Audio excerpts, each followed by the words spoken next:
नमस्कार, मैं डॉक्टर अशोक त्रिपाठी एक बार फिर से आपका स्वागत करता हूं अपने channel history culture historiography and research methodology में। मित्रों, आज की चर्चा का विषय है मध्यकालीन भारतीय इतिहास से, मुगल काल से जहांगीर एवं शाहजहां के काल में भारत ईरान संबंध। मुगलों और ईरानियों के बीच जहांगीर एवं शाहजहां के काल में निरंतर संघर्ष होता रहा। इनके संबंधों का विश्लेषण करने के पूर्व हमें सर्वप्रथम उन कारणों का विश्लेषण करना होगा, उन कारणों पर ध्यान देना होगा जिनके का वजह से इनके बीच वैमनस्य उत्पन्न हुआ। सर्वप्रथम कारण जो था वो ये था कि ईरानी मुगलों की उच्च उपाधियों को मान्यता नहीं प्रदान करते थे। दूसरा कारण यह था कि मुगल अपने विस्तृत साम्राज्य के कारण अपने आप को सबसे श्रेष्ठ समझते थे। तीसरा कारण हज की समस्या थी। हज के लिए मक्का जाने का रास्ता जो लैंड रूट था वो ईरान होकर के जाता था, तो इसने दोनों के बीच वैमनस्य उत्पन्न किया, क्योंकि ईरानी लोग जो थे वो हज यात्रियों को परेशान करते थे। चौथा कारण यह था कि राज्य क्षेत्रातीत संप्रभुता भी इनके बीच वैमनस्य का कारण बनी। बीजापुर और गोलकुंडा सदैव ईरान की ओर संरक्षण के लिए टकटकी लगाए रखते थे। पांचवा कारण हम कह सकते हैं कि राजनैतिक शरणार्थियों की समस्या थी। तो इस प्रकार इन 4-5 कारणों से भारत और ईरान के मध्य एक तनाव बना रहता था, इनके बीच संबंध खराब रहता था। किंतु उपर्युक्त कारणों के अलावा जो सबसे महत्वपूर्ण कारण था वह था कंधार की समस्या। कंधार दोनों यानी कि भारत और ईरान दोनों के बीच मध्य युग में लंबे समय तक वैमनस्य और कलह का कारण बना रहा। कंधार उत्तर पूर्व की ओर से छोटी छोटी पहाड़ी पंक्तियों से घिरा हुआ है और इसके दक्षिण में भयानक रेगिस्तान है।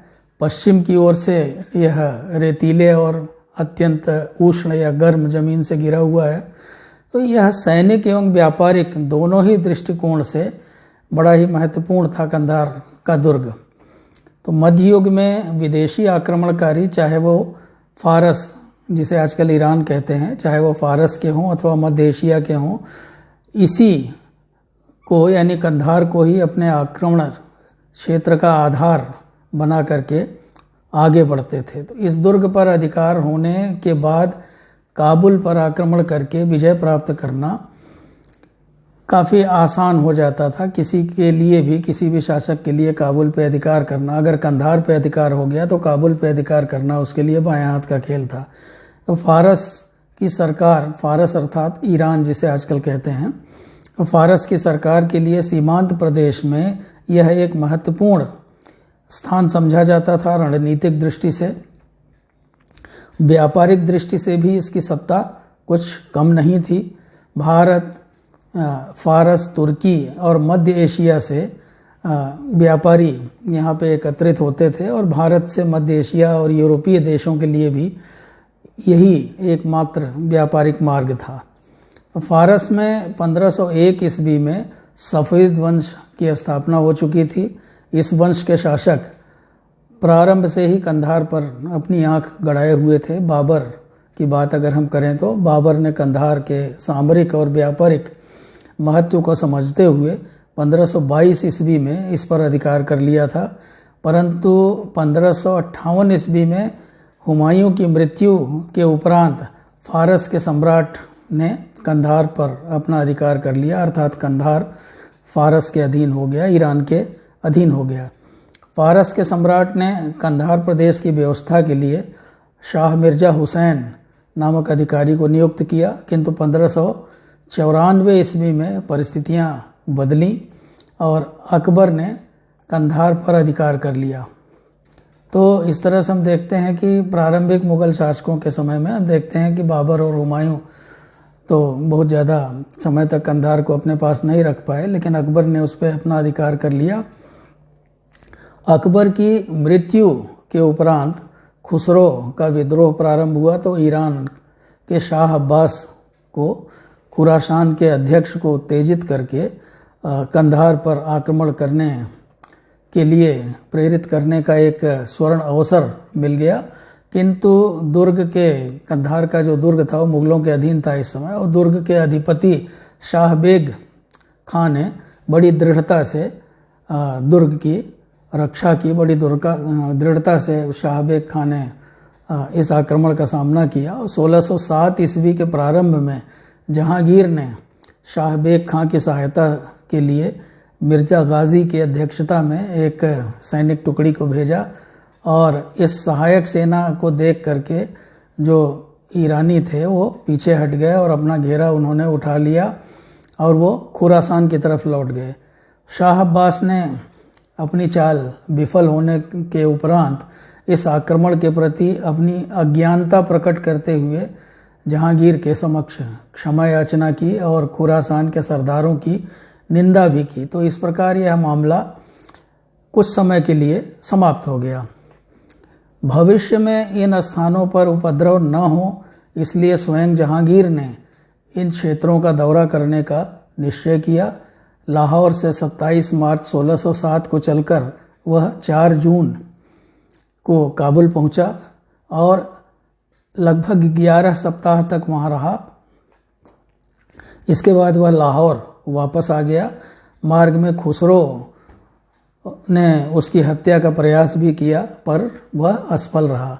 तो इस प्रयास की असफलता के बाद फारस के शाह अब्बास ने 1611 ईस्वी में मूल्यवान भेंटों के साथ आगरा के दरबार में अकबर महान की मृत्यु पर संवेदना प्रकट करने के लिए एक दूत भेजा।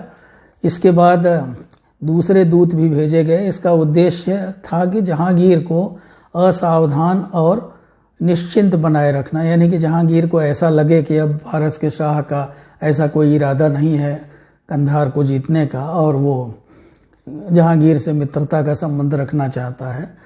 तो इस तरह से वो जहांगीर को असावधान रखना चाहता था। फारस की जो सेना थी उसको इस तरह से वह सुअवसर प्रदान करना चाहता था कि कंधार को किसी तरह से जीत लिया जाए। इसलिए दूतों का आदान प्रदान चलता रहा। क्रमशः 1615, 1616 और 1620 ईस्वी में भी शाह अब्बास ने जहांगीर के पास दूत भेजे। 1621 ईस्वी में शाह अब्बास को नूरजहां गुट के छीण होने और नूरजहां और शाहजहां के बीच बढ़ते हुए भेदभाव का पता लग गया था। अतः उसने कंधार विजय के लिए सेना भेजने का निश्चय किया। तो 1622 ईस्वी के प्रारंभ में हम ये देखते हैं कि परिस्थितियों में अंतर आया और 1622 ईस्वी में कंधार का घेरा आरंभ हो गया। जहांगीर जो कि उस समय कश्मीर में स्वास्थ्य लाभ कर रहा था, उसने शाहजहां को दक्षिण से बुला करके, शाहजहां दक्षिण में था उस समय, तो उसने शाहजहां को दक्षिण से बुला करके कंधार की रक्षा करने का आदेश दिया। परंतु शाहजहां पहले से ही अपने पिता के विरुद्ध विद्रोह करने की सोच रहा था।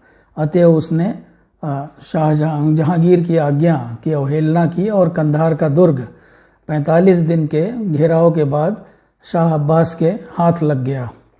तो शाह अब्बास ने जहांगीर के पास दूत भेजकर इस आक्रमण को न्याय संगत बताया और उसने ये कहा कि दोनों साम्राज्यों के बीच मैत्री संबंध को बना रहना चाहिए और उसने इस तरह की आशा प्रकट की कि जहांगीर ईरान के साथ यानी कि फारस के साथ अच्छे संबंध बनाए रखेगा। लेकिन जहांगीर ने शाह अब्बास के ऊपर कमीनेपन का आरोप लगाया। उसने कंधार को पुनः हासिल करने के लिए शाहजादा परवेज को आदेश दिया, किंतु शाहजहां के विद्रोह के कारण वह असफल रहा।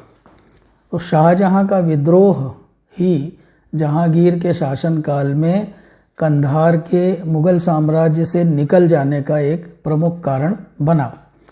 किंतु गद्दी पर आने के बाद जब उस पर शाही दायित्व का भार पड़ा, यानी शाहजहां के ऊपर जब शाही दायित्व का भार पड़ा तो उसने भी कंधार की वापसी के लिए अपने पूर्वजों की ही भांति उत्सुकता दिखाई। उसने कूटनीति के द्वारा कंधार वापस लेने का निश्चय किया, क्योंकि शक्ति के द्वारा कंधार पर विजय प्राप्त करना दुष्कर था। शाहजहां ने काबुल के सूबेदार किलोज खां को कंधार वापसी का मौका हाथ से न जाने देने का आदेश दिया था और इसी उद्देश्य से उसने शाह की ओर से नियुक्त कंधार के सूबेदार से लिखा पढ़ी करने का आदेश दिया। कंधार का सूबेदार अली मर्दान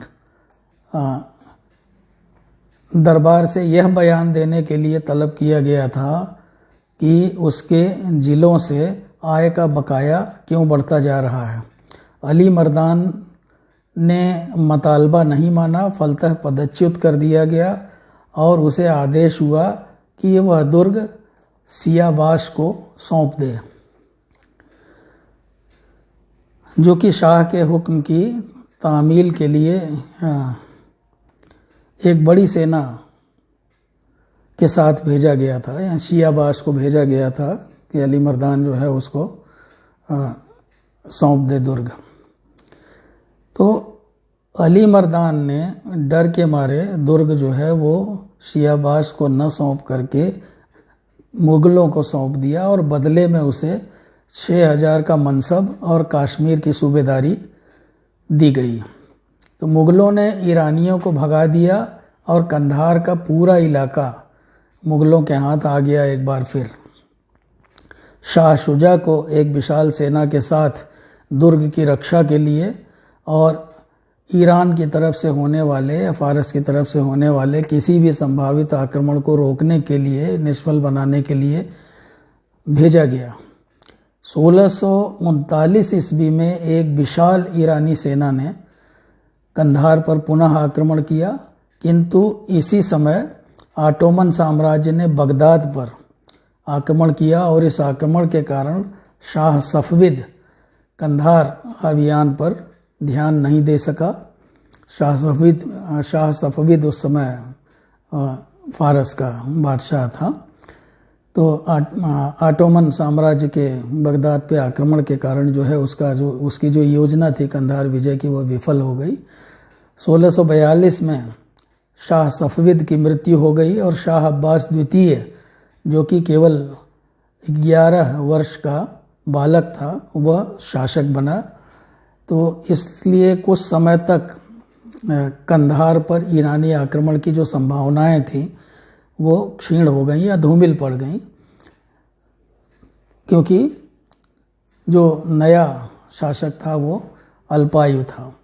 तो 1648 ईस्वी तक शाह अब्बास द्वितीय 17 वर्ष का एक महत्वाकांक्षी युवक हो चुका था और उसने कंधार पर विजय करने के लिए बड़े पैमाने पर तैयारी प्रारंभ की। इस बात की सूचना शाहजहां को भी मिली। शाहजहां के गुप्तचरों ने इस बात की सूचना उसे दी। मुगलों ने सोचा कि शरद ऋतु में कंधार पर किसी भी ईरानी आक्रमण की संभावना नहीं है एवं उन्होंने अपनी काबुल यात्रा की योजना आगामी बसंत ऋतु तक के लिए स्थगित कर दी। इस बीच ईरान के शाह ने परिस्थिति का फायदा उठाया और 16 दिसंबर 1648 ईस्वी को कंधार को उसने घेर लिया। मुगल उसकी इस रणनीति से आश्चर्यचकित रह गए। मुगलों ने लगभग 1.5 माह तक केंद्र से सहायता पहुंचने की उम्मीद में बहुत दृढ़ता से कंधार के दुर्ग की रक्षा की। इसी समय ईरानियों ने मुगल सेनापतियों को घूस दे करके अपनी ओर करने का प्रयास भी प्रारंभ कर दिया। तो उन्हें अपने प्रयास में सफलता मिली। ये बड़े दुर्भाग्य की बात है कि उस समय भी अधिकारी जो है आजकल की भांति भ्रष्ट और घूसखोर होते थे। तो इससे मुगल सूबेदार डरा और उसने दुर्ग शाह अब्बास के हवाले कर दिया। 1649 ईस्वी की बात है ये। खराब मौसम के कारण इस बात की सूचना शाहजहां के पास शीघ्रतापूर्वक नहीं भेजी जा सकी। शाहजहां को इस बात की सूचना देर से मिली कि कंधार का किला उसके हाथ से निकल गया। शाहजहां ने अब वजीर आजम सादुल्ला खां और शाहजादे औरंगजेब को कंधार पर पुनः अधिकार करने का आदेश दिया। तो इन लोगों ने मई 1649 में कंधार की तरफ कूच किया और कंधार के किले पर घेरा डाला, पर अब बहुत देर हो चुकी थी, क्योंकि इस बीच में ईरानियों को समय मिल गया था और उन्होंने अपनी स्थिति काफ़ी मजबूत कर ली थी। समुचित तोपखाने इत्यादि के अभाव में मुगल कोई प्रगति नहीं कर सके। 3.5 माह पश्चात वे वापस होने के लिए विवश हो गए। कंधार का किला जीतने में मुगल अवश्य विफल रहे, किंतु खुले क्षेत्र में उन्होंने अपनी शक्ति सिद्ध कर दी। शाह मीर के निकट मुख्य ईरानी सेनापति मुर्तजा कुली की लड़ाई जो है वो मुगल सेनापतियों रुस्तम खां और कुलीस खां से हुई। उनके नेतृत्व में जो सेनाएं थीं उनसे हुई। अपनी कुछ तोपें और बंदूकें छोड़कर ईरानी सेना को मैदान छोड़ना पड़ा। ईरानी सेना जो है वो भाग गई, लेकिन फिर भी कंधार का किला उनके अधीन रहा। तो कंधार अभियान की असफलता शाहजादे औरंगजेब के लिए बहुत दुखदायी थी। वह कंधार पर पुनः विजय प्राप्त करना चाहता था, पुनः आक्रमण करना चाहता था। अतएव 1650 ईस्वी में औरंगजेब के नेतृत्व में एक दूसरी सेना भेजी गई। इस बार सम्राट ने विशेष ध्यान दिया और इस सेना को सारी आवश्यक सुविधाएं, जो कुछ भी औरंगजेब चाहता था, वो दी गई। बड़ी तेजी से कंधार विजय की कार्यवाही प्रारंभ हुई, किंतु कंधार के किले में अब तक यथेष्ट संरक्षक सेना पहुंच चुकी थी ईरान की तरफ से। अतः यह अभियान भी बहुत प्रयास के बावजूद असफल रहा। इसके अलावा गजनी के निकट उज़्बेकों और अफ़गानों की द्वेषपूर्ण प्रगति से भी मुग़लों की स्थिति काफ़ी असुरक्षित हो गई। अतः 2.25 माह के असफल प्रयत्नों के बाद मुग़लों को पुनः वापस लौटना पड़ा। किंतु उपर्युक्त 2 अभियानों की असफलता से शाहजहां जो है वो निराश नहीं हुआ। अभी भी शाहजहां ने ये उम्मीद नहीं छोड़ी थी कि कंधार हाथ से निकल गया है, फिर भी उसने उम्मीद नहीं छोड़ी थी कि वो हार जाएगा आगे भी, और उसे लगा कि वो कंधार को एक बार फिर से प्रयास करके प्राप्त कर सकता है। इस बीच दारा शिकोह ने कंधार हासिल करने का बिना सोचे समझे शाहजहां को वचन दे दिया। दारा शिकोह जो है वो औरंगजेब से अच्छा सेनापति नहीं था। दारा शिकोह एक विद्वान अवश्य था, लेकिन अच्छा सेनापति नहीं था। फिर भी वह औरंगजेब से के प्रति थोड़ा डाह रखता था, थोड़ी ईर्ष्या रखता था। दोनों एक दूसरे के प्रति थोड़ी ईर्ष्या रखते थे। तो इसलिए दारा ने ये वचन दे दिया कि वो कंधार को जीत लेगा और कंधार विजय करके वो औरंगजेब को नीचा दिखाना चाहता था, ऐसा कुछ इतिहासकारों का मानना है। तो 1653 ईस्वी में एक विशाल सेना के साथ और बहुत सारी सुविधाओं से लैस होकर के दारा कंधार पहुंचा और बहुत घमासान युद्ध हुआ ईरान की सेनाओं और मुगल सेनाओं के बीच में। और घमासान युद्ध के बाद भी दारा के हाथ असफलता ही लगी और शरद ऋतु आ जाने के कारण और जो रसद इत्यादि थी, रसद इत्यादि के खत्म हो जाने के कारण उसे वापस लौटना पड़ा। तो इस प्रकार कंधार जीतने के मुगल उद्योग विफल हुए।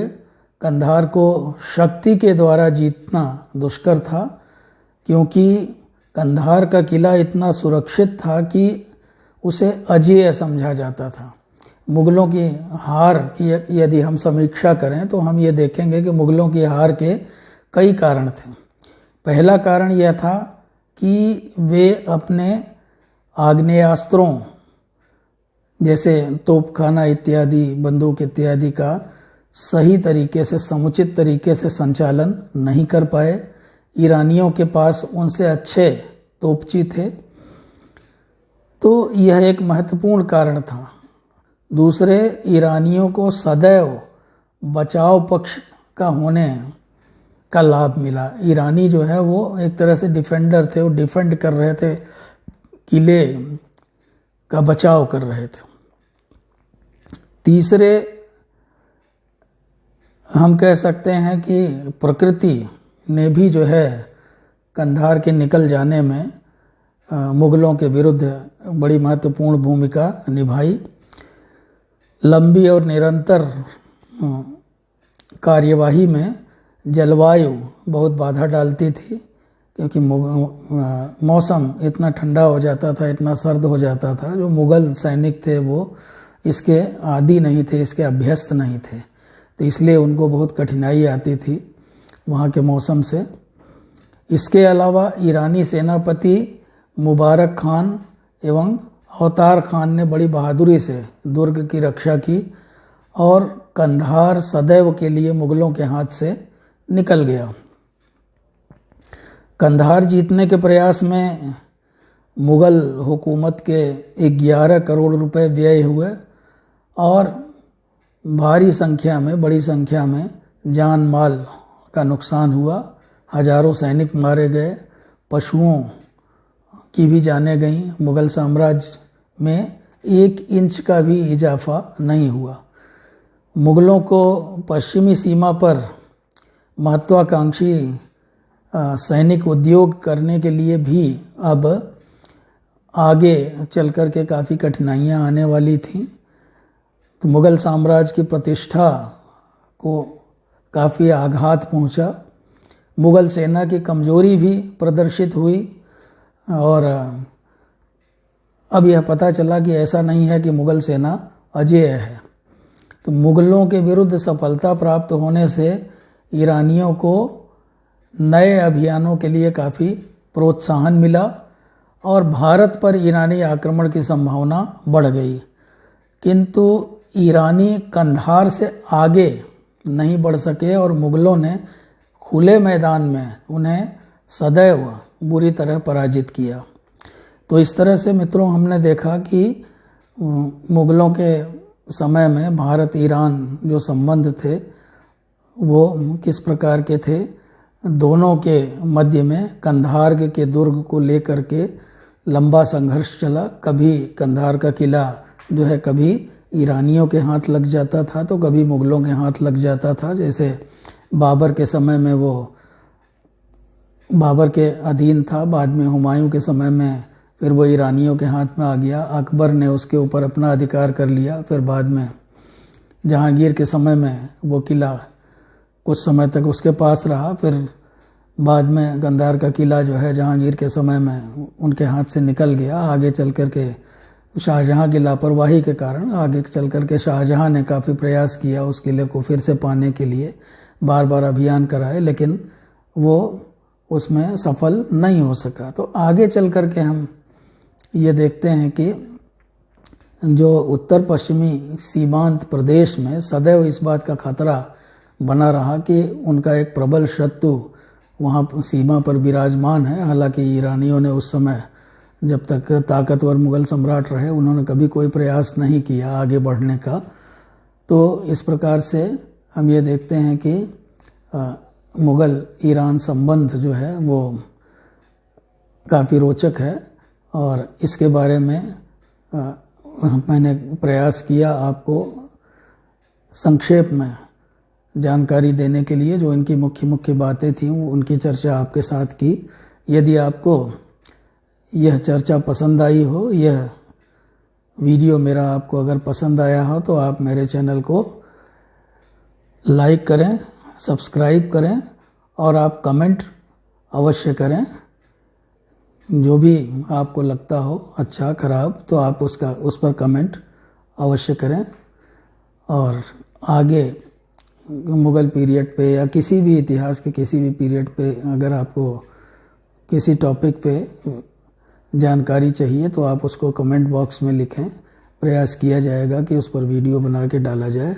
बहुत बहुत धन्यवाद। नमस्कार, शुभ रात्रि।